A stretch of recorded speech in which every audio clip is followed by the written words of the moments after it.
Durante o mês de novembro, instituições ligadas ao câncer infanto-juvenil promovem o Novembro Dourado. O objetivo é alertar a sociedade sobre a importância do diagnóstico precoce de câncer em crianças e adolescentes. Dia 23 de novembro é o Dia Nacional de Combate ao Câncer Infanto-Juvenil, data para estimular as ações educativas associadas à doença, promover debates e outros eventos sobre as políticas públicas de atenção integral às crianças e adolescentes com câncer, além de divulgar os avanços técnicos científicos na área. Essa é a pauta do Viva Voz de hoje, que está no ar pela rádio e pela TV Univale. Hoje quem está comigo no programa é a acadêmica de jornalismo Cibele Santos. Oi, Cibele. Oi, Liz, e boa tarde para você que acompanha o Viva Voz. Lembrando que você pode participar do programa através do Instagram e do Twitter no @VivaVozUnivale e acompanhar nossa página no Facebook, facebook.com/VivaVozUnivale. Hoje o nosso convidado é o Dr. Juarez Furtado, médico pediatra, também é homeopata. A gente agradece a sua participação. Bem-vindo. Liz, obrigado pelo convite. É sempre um prazer. Bom, vamos começar conhecendo um pouco melhor do seu trabalho e nós investigamos ali o seu site e encontramos alguns conceitos um pouco diferentes, como, por exemplo, o conceito de medicina integrada. Isso. O que seria isso? Explica-me um pouquinho melhor pra gente. Então, Liz, a gente está...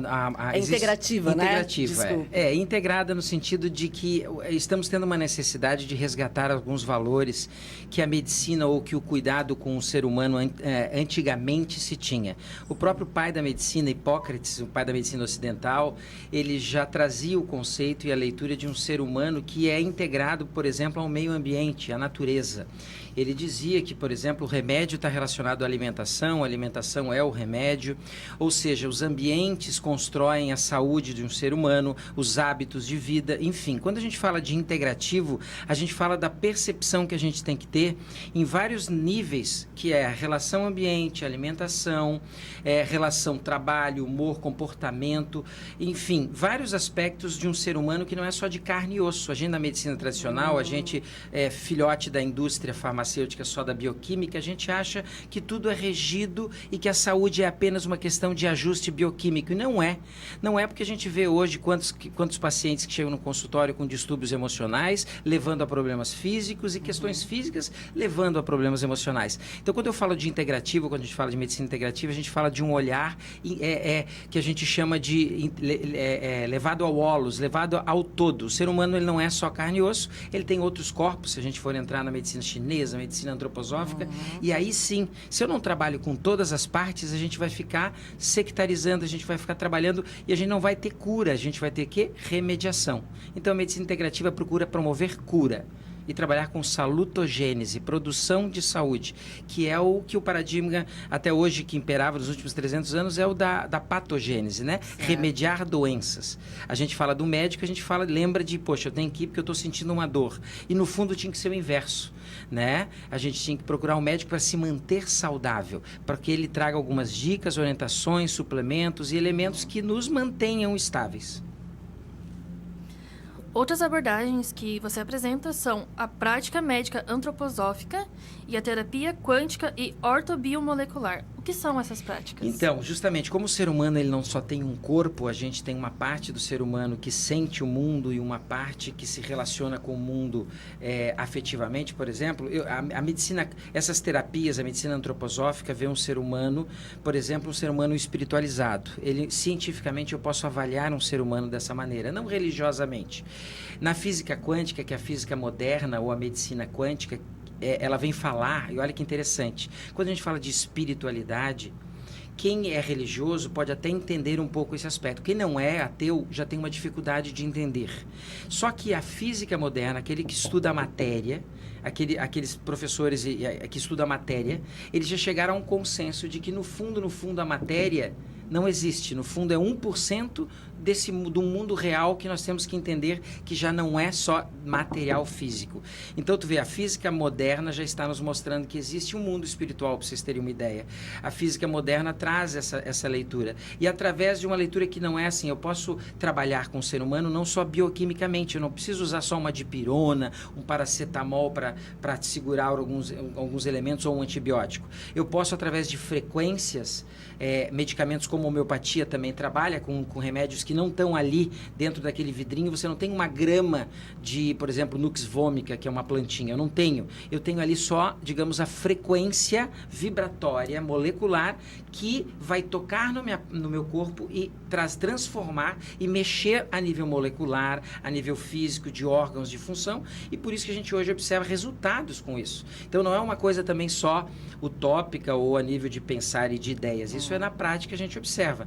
E ortomolecular, eu vou dizer para vocês, a ortobiomolecular é a melhor parte da medicina tradicional. Por quê? Porque é onde a gente vai estudar muito mais aprofundado o que é a questão bioquímica do ser humano e muito mais aprofundado, em vez de a gente remediar os problemas, a gente aprende a suplementar, a nutrir o corpo.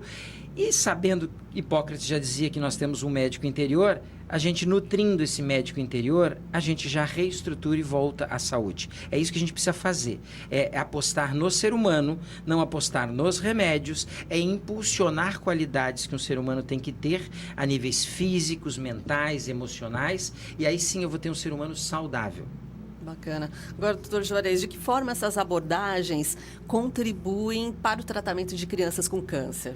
Então, é muito interessante esse mês, nós estamos aí com um detalhe muito importante, um fator que está nos assustando como pediatra, porque nunca nós estamos vendo a cada dia, assim como, por exemplo, as síndromes de transtornos do espectro autista estão aumentando muito, o câncer também está vindo nessa levada, e esse câncer, o que seria? Poxa, o câncer é uma desestruturação, uma dificuldade que tem do meu médico interior, esse médico que Hipócrates falava, de me manter saudável. Todos os dias, para você ter uma ideia, células tentam se rebelar dentro da gente. Todo dia tem greve, todo dia tem tumulto, todo dia tem quebra-pau dentro da gente. Por quê? Porque, infelizmente, nós não estamos comendo o que temos que comer, não estamos vivendo como temos que viver. E o que acontece? Essa célula se rebela, ou seja, todo dia nós temos um câncer formando dentro da gente. Só que sorte que esse médico interior, ele está acordado, ele está ainda se mantendo em momentos da vida em que ele fica literalmente vigiando e cuidando. E essas células são debeladas todo santo dia. O que acontece? Acontece que está tendo muita agressão. Esses pequenos hoje estão sofrendo, e principalmente por onde? Eu não vou nem dizer do ambiente, eu não vou dizer nem que uma criança hoje passa 90% do tempo dela dentro de uma casa, apertando botões e mexendo só com o cérebro. Uma criança que do 0 ao 7 tinha que estar construindo o corpo físico e para isso ele tem que estar praticando atividade física, ele não está mais fazendo isso. E papai e mamãe acham bonito ser inteligente. Uma criança de 0 a 7 não tem que ser inteligente. Uma criança de 0 a 7 ela tem que ser dinâmica, ela tem que ter capacidade de chutar uma bola, de se equilibrar, de subir numa bicicleta. Então ele tem que ter essas qualidades. Infelizmente a cultura acaba nos levando a isso. Então o afastamento à natureza. Hoje o ser humano não come mais da terra. Hoje você vai no supermercado, que tem 100 prateleiras, precisava ter 3, e as 97, que a gente vai lá, que está empacotado, encaixotado, enlatado, faz com que a gente literalmente adoeça. Por quê? Porque a gente não é comida, aquilo é franque comida. E aquilo, quando entra dentro de mim, o meu médico interior não sabe o que fazer com aquilo. E muitas vezes não consegue pôr para fora aquele lixo. Pra vocês terem uma ideia, uma criança hoje está nascendo, de uma mãe que não vive em Urubici, não planta, não cria as galinhas, é óbvio, que mora numa cidade, uma criança hoje está nascendo com mais de 200 substâncias tóxicas. Hoje o trabalho é absurdo a nível de desintoxicação. O que a gente mais faz em consultório é limpar essas crianças, porque esse médico interior ele está lá vivo, pronto para trabalhar, só que ele não consegue. Então, quando eu falo de câncer, eu falo dessa rebeldia celular, aonde tecidos, e olha que interessante, o adulto ele vai ter os epitélios, as peles que cobrem os órgãos, vamos dizer, é aí que nascem o processo do câncer nos adultos. Mas na criança não. A criança são daquelas, vai acontecer o câncer, e é muito comum o câncer acontecer naqueles órgãos ou estruturas que estão em formação. Então você vai ver no sangue, tu vai ver no sistema nervoso central, sistema nervoso, os tumores de sistema nervoso, e os tumores como leucemia, como linfoma, que atuam em órgãos que estão em dinâmica crescimento nesses primeiros anos de vida. Então é muito triste quando a gente vê que a criançada está saindo de um padrão que era para ter e com isso adoecendo, né, Lisa? Triste mesmo. Então, pensando nesse quadro de crianças adoecendo e tendo mais câncer, qual a importância do Novembro Dourado e de que forma você apoia esse movimento? Olha, assim, eu sempre costumo dizer, e a gente fala, por exemplo, no consultório, de que não adianta nada um paciente sair com uma receita, porque a saúde a gente não compra na farmácia, a gente compra remédios. O que eu preciso para atuar ou para transformar tudo isso que Hipócrates mesmo falava, que é o ambiente, a alimentação, a minha maneira de viver, chama-se consciência. Então, quando a gente pega um mês e traz uma lembrança, como novembro azul, como outubro, né, rosa, como a gente tem todos esses meses, esse momento é um momento de como agora nós estamos fazendo, lembrar as pessoas de que elas precisam acordar e estar conscientes para vários fatores na vida delas e principalmente dos pequenos, que são, inclusive, esponjinhas. Eles estão só imitando o que a gente faz. Por isso que é importante, quando a gente fala de saúde de uma criança, a gente fala de uma saúde de um pai e de uma mãe. Então, assim, é que eles tomem consciência. Porque quem vai no supermercado é a mãe. Quem vai lá e usa as 97 prateleiras que não devia estar usando é a mãe. Então, não é a criança. O pai também, né? Não, o pai também. Vou dizer que o pai também. Principalmente quando defender as mães aqui. Então, né? Vou defender as mães, né, Lisa? Mas, na verdade, os pais também. Então, assim, é muito bom, porque traz consciência. Perfeito. Agora, assim, existem sinais? Quais seriam os sinais para detectar um câncer numa criança? Então, é muito importante a gente perceber que a criança, quando ela está com um processo começando... primeiro, assim, o papel do pediatra é fundamental, porque é ele que vai começar a observar essa criança. A criança não vai acompanhar uma consulta com um oncologista, com um médico que trabalha com câncer. Ela vai primeiro com o pediatra. Então, os pediatras têm que estar acordados para alguns sinais e as mamães também. Primeiro, a criança, ela tem que estar pulando, correndo e brincando. Criança que está parada, ou que não tem forças para brincar, não tem aptidão para brincar, não tem esse entusiasmo para brincar, alguma coisa está acontecendo. Porque aquele momento é para isso. Então, primeiro, a criança que está parada, fraca, caidinha, esse é um detalhe bem importante, o estado de ânimo dessa criança. Segundo, a gente vai notar alteração da alimentação, do apetite e alterações corporais. Por exemplo, eu posso ter crianças com lesões em pele, por exemplo, as manchas roxas em pele. É muito comum quando eu começo com um quadro, por exemplo, de leucemia, um processo de linfoma, a gente vai ter alterações na pele da criança. A gente vai ter alterações comportamentais dessa criança, uma criança que pode reclamar de dores de cabeça frequente, uma criança que pode ter vários sintomas que toquem e façam a gente lembrar que tem algo acontecendo. Outro detalhe, como o sistema linfático é o sistema que limpa e organiza o nosso corpo, é o lixeiro, digamos, do nosso corpo, o sistema linfático é um órgão que ataca muito, então a gente vai notar muito ínguas. Né? As mães ficam preocupadas quando começam a observar ínguas. Ínguas são comuns e normais em crianças, só que elas não podem estar crescendo sem parar e não podem estar durinhas, por exemplo. Então, isso é um detalhe bem importante. As ínguas são detalhes para a mãe se ligarem, levar ao pediatra e fazer com que eles percebam essas mudanças. Alteração, então, da pele, peso, alimentação, tudo isso são muito importantes para que a gente fique ligado nessa criança. A gente vai fazer um intervalinho e voltamos já a conversar com o Dr. Juarez Furtado. O tema do programa de hoje é o Novembro Dourado.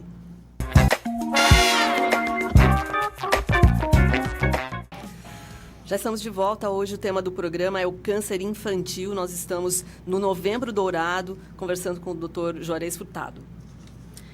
Então, doutor, a quimioterapia ela é uma forma de tratamento muito agressiva.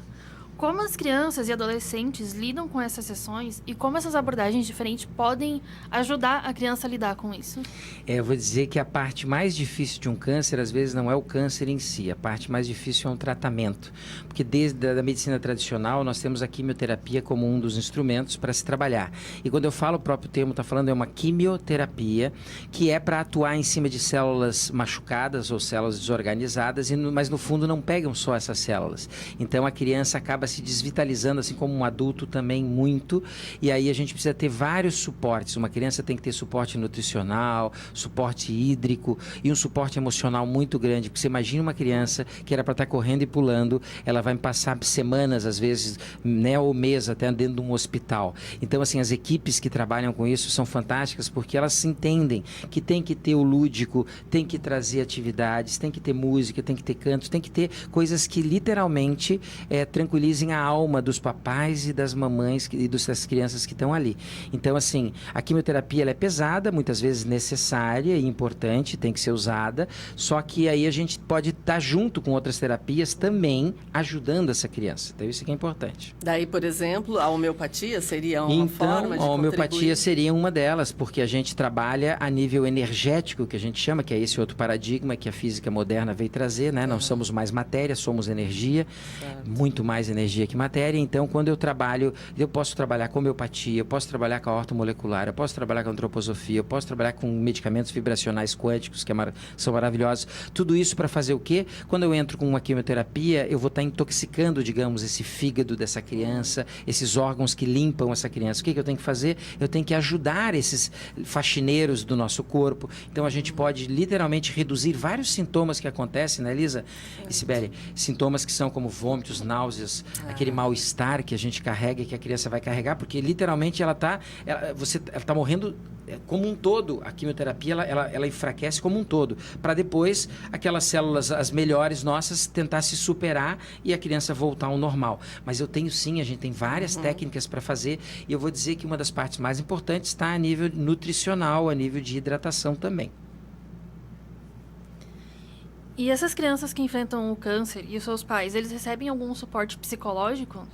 Então, nossa, precisa, né, Sibeli? Porque, poxa, ninguém está preparado para adoecer e muito mais receber um diagnóstico como esse. Um diagnóstico que, infelizmente, está superando doenças, até vamos falar em adultos, doenças cardíacas, doenças infecciosas, está superando. Então, o câncer realmente é o que nós vamos enfrentar lá na frente, e os pais precisam ter um apoio logístico. É muito bom porque a maioria dos grandes centros, principalmente eu, por exemplo, vim de uma escola que é o Hospital Joana de Guzmão, lá de Florianópolis, vim da Federal e depois fui para o Joana de Guzmão. Ele é o referência, por exemplo, no estado com relação a tratamento oncológico, inclusive, e lá a gente tinha, sim, você tem um apoio da psicologia, você tem um apoio pedagógico, você tem crianças que ficam muito tempo, tem que ter um apoio pedagógico. Agora, é fundamental que os pais entendam que aquilo é um momento e que eles têm que literalmente vestirem capas, máscaras, eles têm que ficarem guerreiros naquela hora para passar para a criança toda a força que ela está precisando. É um momento de... Na verdade, o câncer não é só da criança, o câncer é da família, ou a doença da família, e quando acontece, inclusive, tem os porquês, né? A gente, quando começa a estudar um olhar integrativo da saúde humana, a gente vê que na vida não existe o acaso, e que as próprias dores, elas estão aí para nos ensinar de alguns processos. Eu vou dizer para vocês que eu tenho vários pacientes que viveram isso, famílias que viveram no consultório, e elas são outras depois desse processo. Elas são outras para elas, entre elas são outras para o mundo. Então é muito interessante quando a gente vê que uma dor, ela é transformada em movimentos amorosos, movimentos assim, que realmente fazem a diferença no mundo, né? Bacana, né? Quando a gente ouve um médico falando nessas questões, eu acho que dá uma esperança, né? De que a gente saia dessas caixinhas que às vezes não dão em lugar nenhum, né?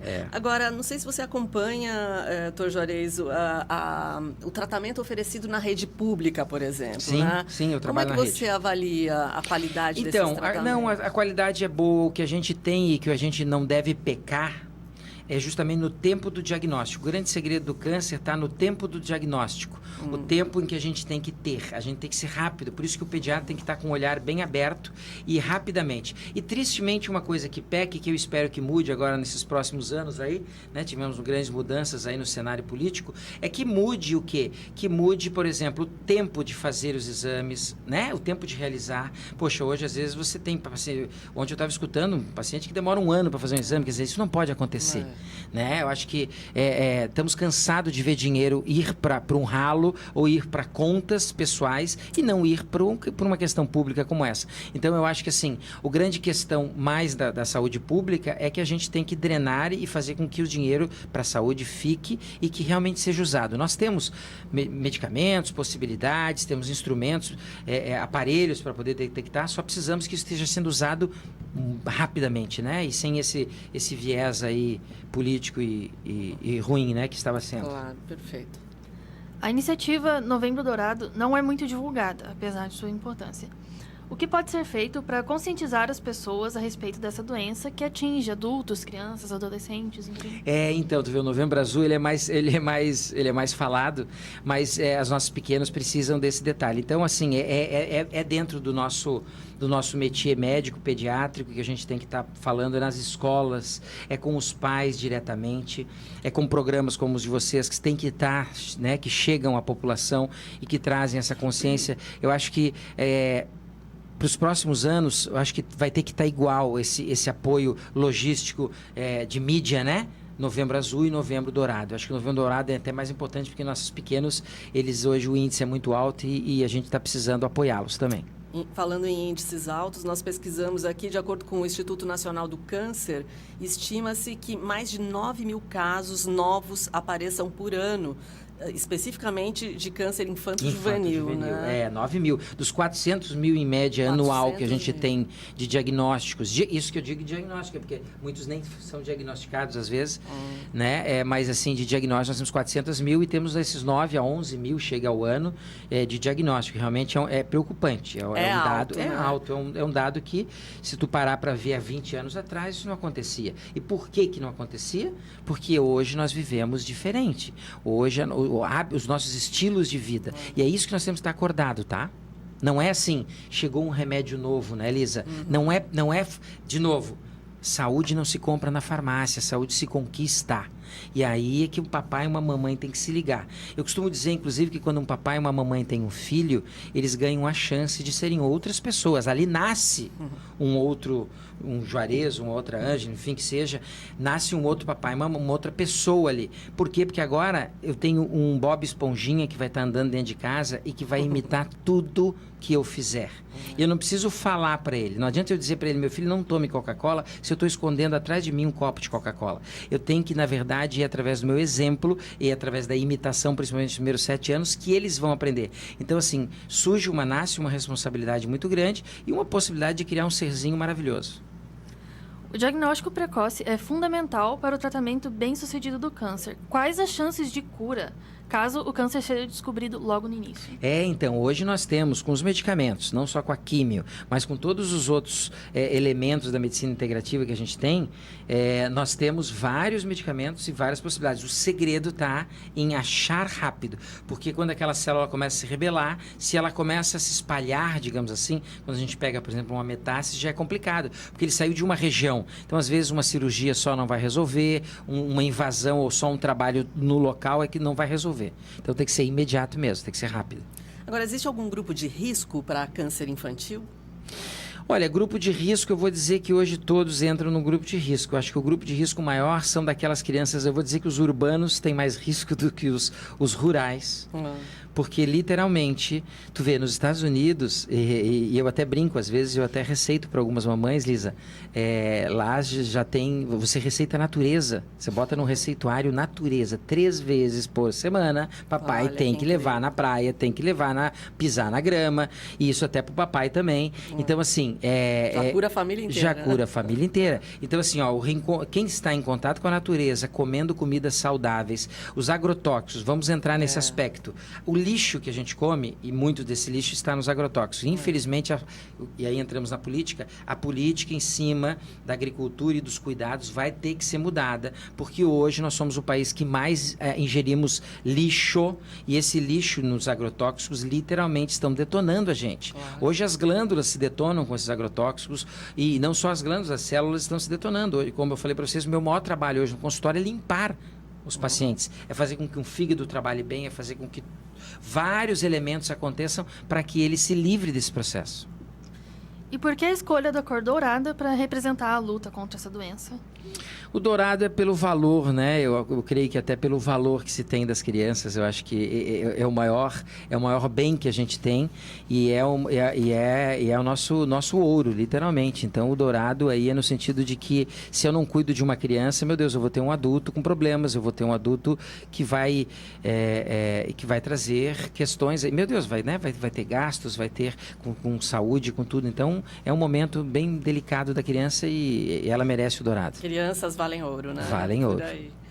Agora, doutor Juarez, a produção encontrou uma apresentação sua naquele TED Talk Isso. de Passo Fundo, né? Isso. E onde você afirma que, na verdade, a capacidade de cura não está apenas com o médico. Acho que é bacana para ressaltar essa sua fala, né? Isso. Mas com o próprio paciente. E como é que seria, então, despertar isso? Eu acho que você já deu um recado bacana para os pais, né? Opa! Agora, em termos gerais, de que forma a sociedade toda poderia, né, receber essa mensagem, já aproveitando esse momento aí de Novembro Lisa, Dourado? super importante. Até me arrepia, porque esse TED que eu fui falar lá, eu dividi o palco com a Monja Coen, maravilhosa. Que legal. Foi foi um momento bem lindo, e com outros caras feras. Eu fui falar sobre o médico do futuro, sobre a importância desse médico. Quando eu comecei a estudar há uns anos atrás, e hoje a gente dá aula nos cursos de pós-graduação em terapias vibracionais quânticas, eu fui estudar medicina quântica, eu pude observar que os físicos começaram a entender que a matéria não é a que impera. Nós temos 99% de energia, 1% de matéria. Quando eu falo de um átomo, por exemplo, daquilo que constrói o nosso corpo físico. E aí, quando eu fui estudar física quântica e observar que nós vivemos num mundo energético e num mundo de vibrações, isso fortaleceu mais as questões que a gente encontrava antigamente e que hoje a ciência está provando. Para você ter uma ideia, os russos estão provando que as palavras, isso que nós estamos jogando agora pela rádio e que está entrando na cabeça das pessoas, isso mexe nas moléculas, isso mexe nos átomos do ser humano. Ou seja, o verbo, e daí não é à toa que no início era o verbo. O verbo, na verdade, e a palavra funciona mais do que um remédio em muitos casos. Eu vou dizer, como eu disse para vocês, a gente não compra na farmácia, e eu costumo brincar, eu acho que nós conversamos, eu não tenho, Lisa, a gente não pode ter pacientes no consultório, eu tenho que ter atuantes, porque a pessoa tem que entender desses aspectos, e ela tem que entender que o papel, inclusive, do processo de cura não é do médico em si. O médico vai dar caminhos, vai dar roteiros, vai dar alguns elementos que vão ajudá-lo. Mas eu vou dizer para vocês, eu tenho pacientes com câncer que chegaram no consultório e não fizeram nenhum tratamento dos tradicionais e se curaram. Em compensação, eu tenho pacientes que chegaram no consultório e rodaram o planeta fazendo tratamentos, vários, e que não conseguiram obter cura. Sabe por quê? Porque a cabeça dessa pessoa, a consciência dessa pessoa não estava ajudando. O coração dessa pessoa não estava ajudando. O ser humano precisa ter isso. Então, quando eu vou falar do médico do futuro, é porque o médico, ele tem... Sabe qual a função maior dele? É despertar a consciência do paciente para as responsabilidades, e não só responsabilidades, para saber que quem consegue e quem promove a cura é o paciente, não é o médico. O médico está ali como um remédio para ele. Só que não é o remédio, o médico. Então, quando a gente vai estudar essas outras linhas, e aí eu vou conseguir entender, né, Elisa? Eu vou trazer para você. Eu tinha um bisavô que eu visitava aos 8 anos de idade, quando eu chegava em Lages, morava em Brasília e ia a Lages. E esse meu bisavô eu ia visitar na casa dele, ele tinha filas na frente da casa dele.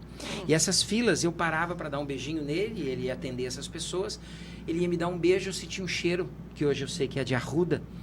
E aí eu me pendurava na janela e via ele conversando com as pessoas e falando palavras, verbos para essas pessoas. E aí eu vi um herpes zoster, que hoje a gente demora 2, 3 meses, às vezes, para secar, vamos dizer, um cobreiro, o famoso cobreiro. Certo. Eu vi, às vezes, numa ida e num final de semana e na volta, uma pessoa voltar e não ter mais aquele cobreiro.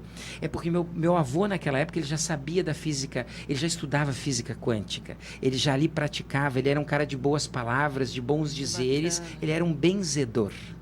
E aí eu consigo entender como é que, por exemplo, Cristo fazia tantas curas, como Buda, como outras pessoas que têm uma capacidade de mexer com a gente, conseguem promover cura. Por quê? Porque a cura não está só na farmácia. E aí é que está o detalhe. Sensacional, acho que perfeito para a gente fechar o programa de hoje. Já agradecer a presença aqui do Dr. Juarez Furtado, muito bacana. Dr. Juarez Furtado atende aqui na cidade de Itajaí, né? Dr. Juarez, obrigada pela presença, então. Obrigado, muito obrigado pelo convite, é sempre um prazer, tá? Lisa e Sibeli.